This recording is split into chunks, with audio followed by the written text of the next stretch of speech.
नमस्कार मित्रांनो, मुरंबा या मालिकेच्या पुढील भागामध्ये आपण पाहणार आहोत. रमा ही घरामध्ये सर्वांच्या समोर बोलते.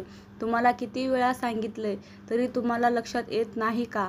त्याला मी काही करू शकत नाही आणि माझी काही चूक नाही, त्यामुळे हे घर सोडून जाणार नाही. तेव्हा अक्षय देखील राग येतो. अक्षय बोलतो, तू जर हे घर सोडून जाणार नशील तर मग ठीक आहे. तो घरातील सर्वांना बोलतो, मालविका चला आपणच हे आता घर सोडून जाऊया.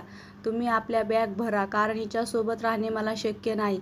आणि आपण पाहतो सर्वजण हे घरातून बाहेर पडतात. त्यानंतर आपण पाहतो बाहेर पडल्यानंतर काही गुंड हे मारण्याचा प्रयत्न करतात आणि तेव्हा गुंड बोलतात, तू मला मारलेस ना, आता मी तुला सोडणार नाही. आणि त्या बाईला सुद्धा आणि त्या अक्षयला राग येतो. अक्षय बोलतो, त्या बाईचे नाव घ्यायचे नाही, ती माझी बायको आहे. तेव्हा आपण पाहतो त्या गुंडांमध्ये आणि अक्षयमध्ये तुफान हाणामारी सुरू होते. तेव्हा मालविका तिथून पळून जाते आणि अक्षय हा सर्व गुंडांना अतिशय मारतो. त्यातला एक गुंडा हा चाकूने अक्षयच्या पाठीमध्ये वार करणार, त्यावेळेस त्या ठिकाणी रमा येते आणि रमा ती त्या गुंड्यांचा चाकूचा हात पकडते आणि तेव्हा अक्षय देखील रमाकडे पाहतच राहतो. आता पुढे येणाऱ्या भागामध्ये अक्षय व रमा यांच्यामधील गैरसमज कशा प्रकारे दूर होणार हे पाहणे अतिशय रंजक ठरणार आहे.